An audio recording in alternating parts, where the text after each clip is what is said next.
Acidity permanent solution ఉందా?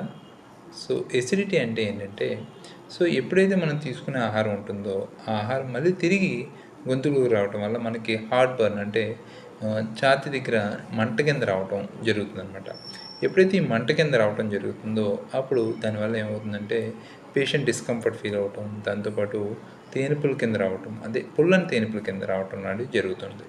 So, ఇది రావడానికి గల కారణం, ఎసిడిటీ రావడానికి గల కారణం ఏంటంటే, ఎవరైతే టైంకి రెగ్యులర్‌గా ఫుడ్ తీసుకోరో, ఇర్రెగ్యులర్ ఫుడ్ హ్యాబిట్స్ ఉంటాయో, అదేవిధంగా తీసుకునే ఫుడ్‌లో ఎక్కువ స్పైసీస్ ఎక్కువ తీసుకోవటం, జంక్ ఫుడ్ ఎక్కువ తీసుకోవటం, అవసరం లేకుండానే non steroid anti inflammatory drugs అంటే పెయిన్ కిల్లర్స్ ఎక్కువ తీసుకోవటం, అవసరం లేకుండా ఎక్కువ మెడికేషన్ తీసుకోవటం, ప్రిస్క్రిప్షన్ లేకుండా డాక్టర్ ప్రిస్క్రిప్షన్ లేకుండా మెడిసిన్ తీసుకోవటం, అదేవిధంగా తిన్న వెంటనే పడుకోవటం.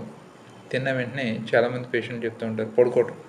ఇలా చేయటం వల్ల కూడా ఎసిడిటీ డెవలప్ అయ్యే అవకాశం ఉంటుందన్నమాట.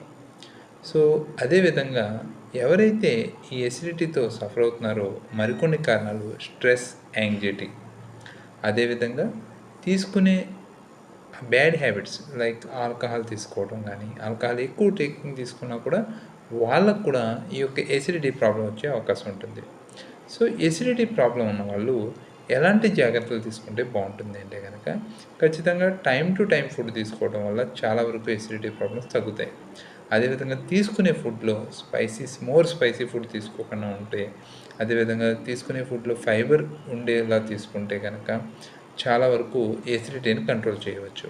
అదేవిధంగా స్ట్రెస్, యాంగ్జైటీ, ఎవరైతే ఎక్కువ స్ట్రెస్ పడుతున్నారో, ఎవరైతే ఎక్కువ యాంగ్జైటీ తీసుకుంటున్నారో వాళ్ళకు కూడా ఎసిడిటీ ప్రాబ్లమ్స్ ఎక్కువ వచ్చే అవకాశం ఉంటాయన్నమాట.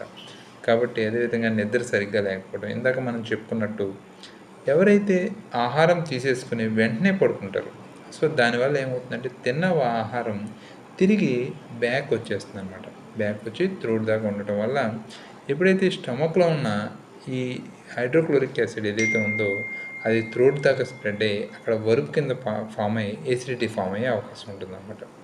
కాబట్టి ఈ విధంగా ఇన్ని రకాల ప్రాబ్లమ్స్ వల్ల ఎసిడిటీ వచ్చే అవకాశం ఉంటుంది. ఈ జాగ్రత్తలు తీసుకోవడం వల్ల ఎసిడిటీ తగ్గుతుంది.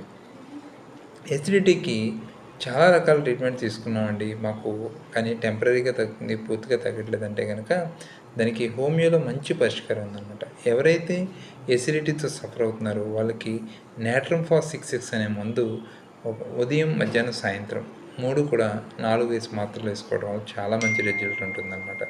దీనివల్ల ఏంటంటే ఎసిడిటీ బాడీలో ఉన్న బ్యాలెన్స్, యాసిడిక్ నేచర్ అనేది తగ్గించి దాంతో ఆ డైజెషన్ ఈజీగా చేసేలా చేస్తుంది.